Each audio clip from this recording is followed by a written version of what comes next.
Uhey! Part 8 na ito, nasa description o comment section ibang parts, like and subscribe ka na rin po kung bago ka pa lamang sa ating channel at huwag kalimutang i-all ang notification bell nang lagi ka pong updated sa ating uploads. Salamat!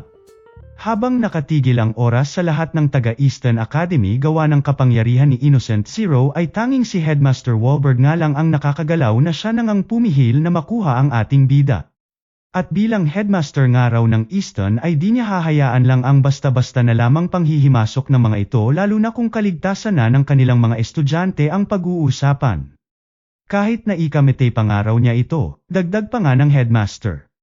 Aba tanda, mukhang may ibubuga ka nga, sa isip-isip na nga ng isa sa mga miyembro ng Innocent Zero, na pang-ising-isi at mukhang lalaban din sa ating headmaster.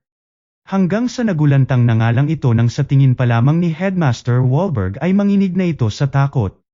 Dito sumingit na nga si Innocent Zero at huwag naman daw masyado bolihin ni Wahlberg ang kanyang mga kasamahan, sabay nagdadadada tungkol sa layunin niya at kagustuhan na maging perfect human, walang kamatayan, pogi, at pinakamakapangyarihan, yun lang naman, ika na nga nito kay Wahlberg.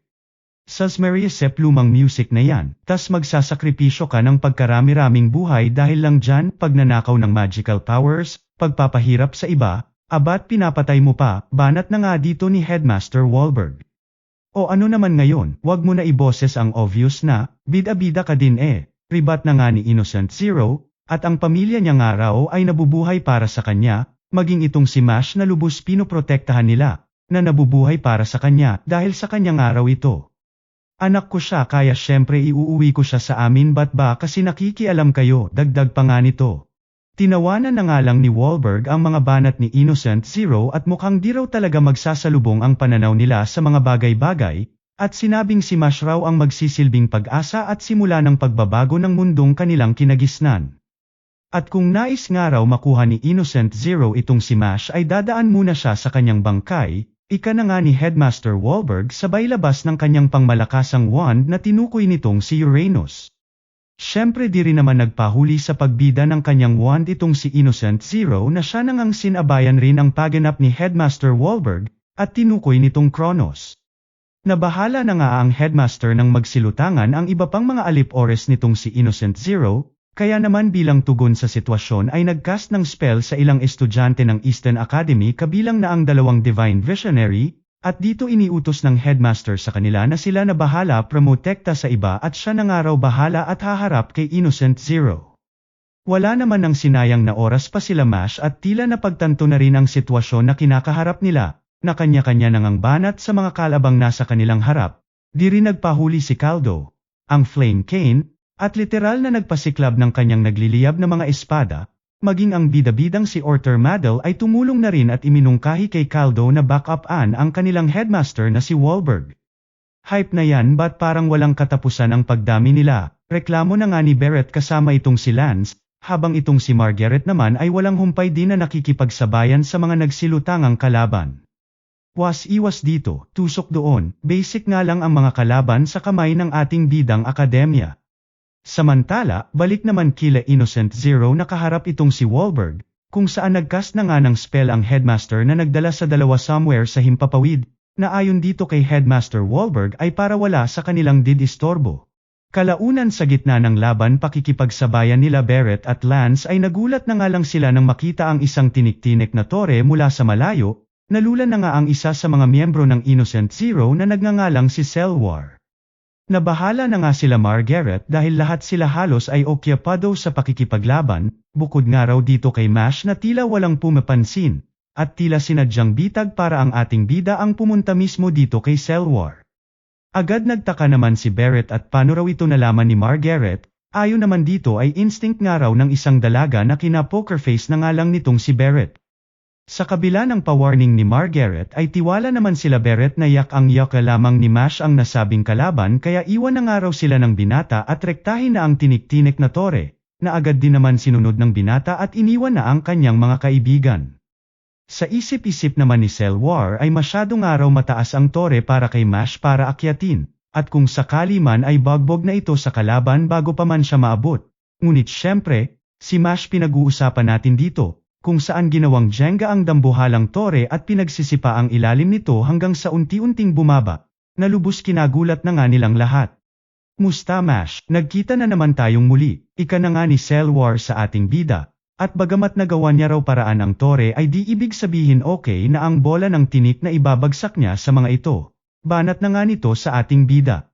Habang itong si Mash naman ay tila na pressure dahil di mapagtanto kung sino itong nangungumusta sa kanya. Teka hype ka, di mo ko naaalala, pagkabahala na nga ni Selwar, habang ang bida naman natin ay hirap talaga na alalahanin kung sino siya, na nagsorry na nga lang kalaunan, haha. Samantala, balik naman sa kanyang mga tropa kung saan patuloy pa ring nakikipaglaban sa di maubos-ubos na mga alip-ores ng Innocent Zero. Hanggang sa nagulat na nga itong si Barrett nang makakita ng isang baby sa gitna ng kanilang pakikipaglaban. Ngunit mas kinagulat na nga nito nang bigla na lamang siya naging baby, sabay transform ng baby kanina na nagpakilalang isa sa mga criminal canes na si Sitter Baby. Kung saan as usual pa-explain na naman ang skill niya na ginagawa nga raw infant ang kanyang mga kalaban, chu blah blah. At dahil nga bumabalik sa pagiging baby ang kalaban nito ay kasabay ring bumababa ang skill at magic ng biktima, kaya naman napatakbo na lamang itong si Barrett sabay hinanap ang kaibigan na si Lance para humingi raw ng tulong dito. Sa kasamaang palad ay di magawang maintindihan ni Lance ang pinagdadadada ni Barrett ngunit napagtanto naman agad ang sitwasyon nang makita ang kalaban. Nabwisit na nga itong si Lance dahil kailangan niyang protektahan si Barrett habang nilalabanan peren ang mga kalaban, hanggang sa madistract na nga itong si Barrett nang biglang magtapon ng laruan ang kalaban since baby nga ito, na sa kasamaang palad ay siya na nga ring nagsanhi ng pagbagsak ni Lance sa baby spell ng kalaban, at aagapan lang naman sana si Barrett. Wala na ngang nagawa ang dalawa kundi puro chu at blah blah sa isa't isa, ngunit sa kabila nito ay tila nagkaintindihan rin naman, na halos kambal na ngang sabay umiiwas sa mga atake ng kalaban. Paano ba yan? Parehas na kayo bata, kung saan ni halos 10% ng kapangyarihan nyo ay di nyo kayang ilabas.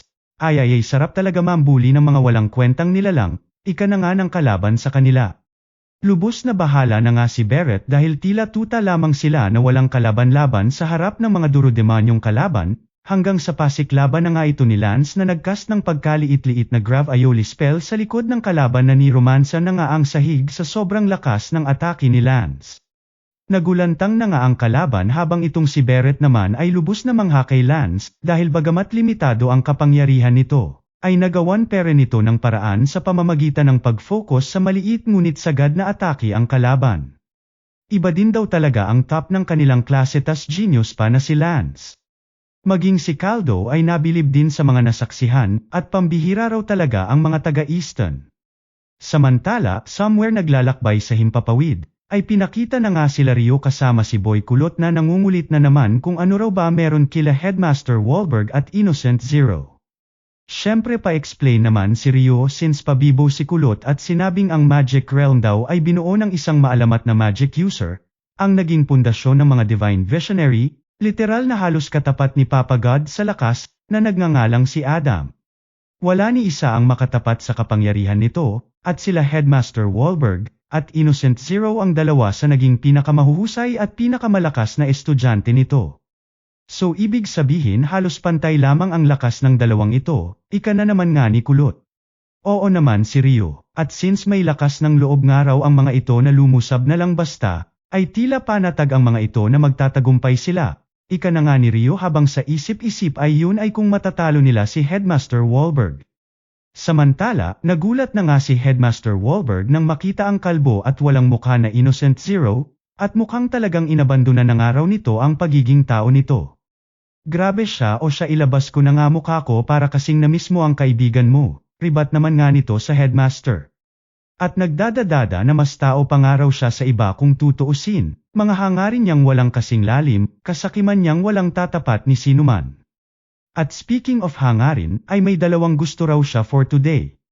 Isa na nga rito ang maiuwi niya raw ang anak niyang si Mash, at ang pangalawa ay ang masiguradong patay daw itong si Headmaster Wahlberg, sabay activate na nga ng isang spell na tinawag nitong Times the Living Dead, kung saan naglabas ng isang orasan na may nakakadinang kabaong, na lubos kinagulat na nga ni Headmaster Wahlberg dahil isang forbidden spell daw.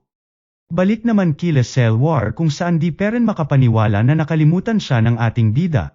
Sabay pinakita naman ang point of view ni Mash na isang malaking cream puff lamang na nagdadadada itong kalaban. Walang ano-ano'y inatake na nga ni Cell War itong si Mash nang maalala daw siya, at binanggit pa nga sila Lord Abel at Razor na sisiguraduhin niya raw na mamamatay na sa pagkakataong ito pagkatapos ng laban nila. Dito naglabas na nga ito ng sandamakmak na tusok-tusok at ibinira kay Mash, habang sa arena naman ay lubos ang pag-aalala ni Barrett dahil nagawa lang naman daw itong matalo ni Mash sa tulong ng Barbie dolls ni Abel last time. Hanggang sa ipakita na nga ang mukha ni Cell War na halos di may pinta ang pagkagulat, nang magulantang sa ating bida na dinaan lang sa takbo ang mga atake niyang binabato dito. Sa buwisit ni Cell War ay nagpakawala pa nga ito ng mas marami pang atake, ngunit ano pa nga ba at wa-epek sa bida nating binasek lang ang kanyang mga paganap, hanggang sa kalaunan ay nagawa na ngang makalapit ni Mash sa gulat na kalaban, na siya na ngang tumilapon sa pangmalakasang suntok ng ating bidang may katok. Di na nga makapaniwala si Cell War dahil noong unang laban naman daw nila ay di ito magawang maiwasan ni Mash, hanggang sa bumanat na nga si Mash na naaalala niya na raw ang kalaban, yung tusok-tusok na kalaban nga raw. Sabay trash talk sa magic nito na ilulit lang naman daw. Sasmeriasep don't me ika na nga ni Mash dito, haha. Tsaka si Mash nga nakakaalala kahit papaano, yung like at subscribe ko naman dyan Lods, wag mo kalimutan baka naman, hihihi. At syempre bilang ganti sa mga solid supporters ng Recap Candy ay may chance ka pa manalo ng 1K twice a month po ito. Comment, like, share, at syempre pinaka-importante subscribe ka lang po. Mas malaki chance ng active po sa comment section, hihi, salamat.